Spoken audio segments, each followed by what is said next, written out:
ni ke mana sebenarnya hala tuju dia nak pertahankan sebenarnya presiden saya kan? Walaupun saya kecewa dengan Lokman Adam ni, tapi tak kecewa sangat sebab dari segi politik kita boleh faham lah. Dia nak ambil hati Anwar, ambil hati Anwar Ibrahim semua. Mungkin dia cuba berdiplomasi. Saya rasa Lokman Adam sendiri pun marah bila Datuk Seri Najib dengan Datin Seri Usman kena macam tu. Tapi dia nak cakap apa kan? Orang nak cakap apa? Orang kat bawah, kalau dia cakap menjejaskan kerjaya politik dia, itu kita faham. Tapi orang yang kat bawah ni, yang tak ada jawatan apa-apa ni pun, dia cakap lah. Atau mungkin kamu nak bertanding, atau mungkin kamu nak apa-apa daripada bangunan. Itu saya faham. Sebab takkanlah ahli Presiden UMNO nak marah Datuk Seri Anwar. Takkan timbalan Presiden UMNO nak marah Datuk Seri Anwar kan. Tapi yang kat bawah ni pun senyap. Saya nampak Azam duka cita kita hari ini kepimpinan di peringkat bahagian, ketua-ketua bahagian. Mana suara mereka dalam mempertahankan mantan Presiden kita? Tak ada suara ketua-ketua bahagian. Sepatutnya pemegang taruh jawatan daripada ketua bahagian sayap-sayap ini mengeluarkan suara mereka, bantahan-bantahan mereka apa yang berlaku dalam kerajaan pada hari ini. Dengan isu semalam kalimah Allah, kita tak nak bincangkan benda tu lah. Cuma tidak ada suara-suara penegasan ataupun kritikan kepada kerajaan, perpaduan kepada PMX. Kita orang bawah ni, yang pemain media ni, bila kita bersuara, kita ditekan, dituduhnya menyokong Tun Mahathir, dituduhnya menyokong Perikatan Nasional. Dah bayar ke, kena bayar ke, lebih baik kamu masuk Perikatan macam-macam Nasional lah, munafik lah, macam-macam macam-macam tomahan dilontarkan kepada kita, sedangkan kita ni membela pemimpin, membela parti kita. Sebab hari ini kita lihat parti kita dah jauh daripada landasan sebenar. Apabila diterajui oleh Zahid ni dah jauh. Jadi kita tak ada peluang lagi. Peluang kita untuk tunjukkan kuasa ahli ni, kita sebenarnya UMNO ni dikuasai oleh ahli, bukan pemimpin. Ya, bukan, betul. Jadi kita nak tunjukkan untuk 6 PRN kita jangan undi Pakatan Harapan. Betul. Untuk sebenarnya itu untuk mengajar Zahid Amidi, untuk menunjukkan yang UMNO ini adalah kepunyaan ahli-ahli UMNO. Saya setuju. Kita nak ajar juga pemimpin kita sebab tak pulangkan mandat kepada ahli.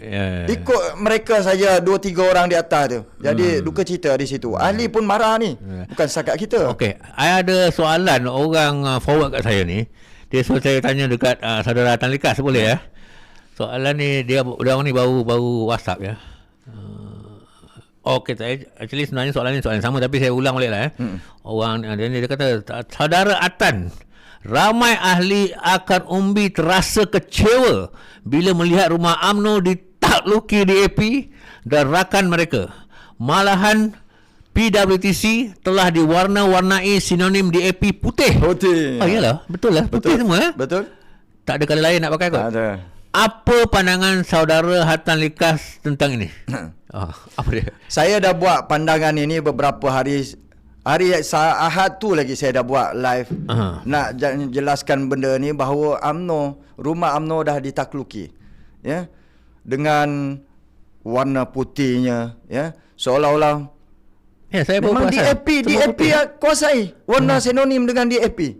Dan saya dah jelaskan kenapa perlu warna sebab tu putih. Bila budak UMNO berdiri sebelah DAP macam budak DAP semua warna putih Saya pun tak perasan lah. Jadi menggambarkan bahawa ada sesuatu yang tidak kena kepada parti kita lah. Bukan parti tidak bersalah, tetapi kepimpinan di atas itu. Bagaimana mereka nak corakkan patutnya parti sebagai itu. Tetamu, katalah kita berhari raya Hari Raya Cina, kita pergi rumah kawan Cina kita kadang-kadang pakai baju dia orang, baju Cina. Kita pergi rumah perayaan Deepavali, kita pakailah baju India sikit kan. Betul. Dan dia orang datang rumah kita Hari Raya dan pakai baju Melayu. Patutnya dia orang datang masuk rumah UMNO pakai baju UMNO lah, warna UMNO lah kan. Janganlah warna putih kan, melambangkan sesuatu. Jadi bila kerjasama ni sebenarnya dalam kerajaan perpaduan ini pun untuk 6 negeri tidak menguntungkan UMNO, tidak menguntungkan Barisan Nasional. Macam mana tu? Kalau di negeri Selangor contoh, berapa seat saja UMNO akan boleh bertanding? Saya dengar 5 seat. Tengah duk minta sedekah, dapatlah 2 seat lagi kot. 7 seat. Okeylah, kita itu pun kalau dapat. Kita letaklah maksimum 10. Apa kita boleh dapat? 10 baik kita jadi pembangkang. Kita dah ada sekarang 5 seat jadi pembangkang. So, apa perasaan you ni dia tanya soalan tu? Hazimin Mustafa.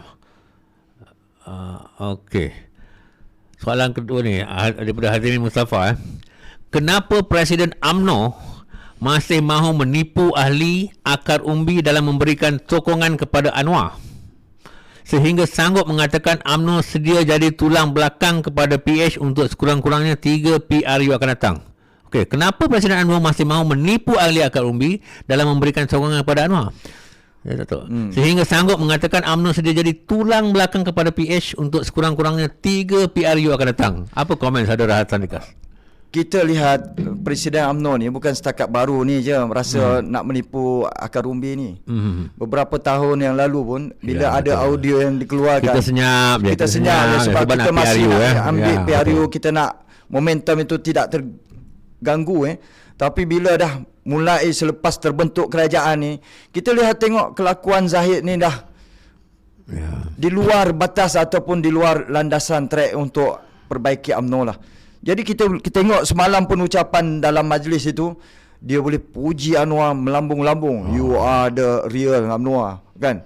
Dengan baru-baru ini pun dalam majlis Itu menunjukkan kurang bijak. Dia ingat orang suka orang luar. ya, dia ucapkan reformasi sebelah Anwar, tergelak-gelak kan. Pergi bersama dengan Apa yang dia nak reform? Dia reform diri sendiri dulu lah. Itu sebab kita katakan patutnya Zahid ini menjaga hati 3.5 juta ahli Tapi ini. ada orang kata kalau tak kerana Zahid, UMNO dah ditutup dah. UMNO, dia haramkan UMNO tutup UMNO masa Mahathir tu. Apa komen saudara Tan? Kalau tidak ada Zahid, apakah UMNO ini hanya ada Zahid? Betul. Saya rasa Zahid bukan ada kuasa nak tutup Tak UMNO ada. pun kan. Kalau tidak ada Zahid, Tok Mat ada. Itu umat ada. Tok Mat ada Ya. naib Presiden Ismail Sabri. Bukan kuasa Zahid nak tutup UMNO. UMNO ni bukan seorang, bukan presiden. UMNO ni milik semua. Ya. Kita katakan tu. Walaupun diharamkan UMNO di ROS, UMNO tetap ada. Tetap ada. Jadi jangan ceritalah pasal UMNO diharamkan kalau Zahid tak selamatkan UMNO dia diharamkan. UMNO ni buanglah nama kat ROS tu. Tetap ada. Ada. Tetap ada sebab UMNO ni terdiri daripada ahli. Zahid kita tak ni. ada, kita boleh angkat orang lain. Ya, betul. Pemimpin ramai. Kata orang, pemimpin datang dan pergi. Ya, betul. Kenapa kena ada Zahid? Sebenarnya itu retorik. Itu nak menggambarkan, nak make up Zahid ni lah. Kononnya kalau tak ada Zahid ni dah UMNO ni berkubur lah. Padahal itu nak menunjukkan ya terdesaknya kumpulan-kumpulan ini yang menyokong Zahid ini untuk menggambarkan Zahid tak ada, UMNO dah berkubur. Ya, ibu perasan tak dalam minggu 2 ni tiba-tiba tak ada angin tak ribut orang duk hentam Mahathir. Orang duk hentam Ismail Sabri. Saya tengok apa pasal ni, dia orang tu dah pencen, dah tak ada guna, tak ada kuasa. Walaupun yang buat salah tu tak ada untungnya pada UMNO sekarang. Saya rasa itu nak divert attention je. Ya. Untuk Nak cari boogeyman. Ya, betul. Dia nak jadi kan seseorang itu boogeyman. Dia akan cari isu dan dia attack kepada orang tu untuk alihkan isu mereka dalam kerajaan perpaduan yang kita nampak setakat ini gagal lah. Ini seolah-olah cuba memperbodoh-bodohkan ahli UMNO. Sekarang ni ahli UMNO cerdik-cerdik dah, bukan semua kampung-kampung lain. Yang kat kampung tu pun dah sekolah tinggi. Dan kita harap rakyat dan akar umbi UMNO sedarlah permainan politik daripada Zahid Hamidi ni pada hari ini yang tidak menguntungkan kita. Bila dia katakan UMNO ni sedia untuk menjadi tulang belakang sekurang-kurangnya 3 PRU. Jadi apa keperluan kita ahli UMNO nak bekerja keras lagi? Betul. Dan ini menunjukkan Zahid ini tidak ada nafsu ataupun tidak ada visi untuk membawa UMNO sebagai tunjang dalam kerajaan, ketua kerajaan. Saya nak tanya dalam live saudara Atan Lekas ni, tolong jawablah ya. Adakah saudara sebagai ahli UMNO sanggup menjadi tulang belakang DAP pada 3 penggal akan datang? Saya tidak sanggup menjadi tulang. Malahan untuk PRN ini, saya tidak akan mengundi mereka dan saya desak kepada ahli-ahli untuk tidak mengundi Pakatan Harapan.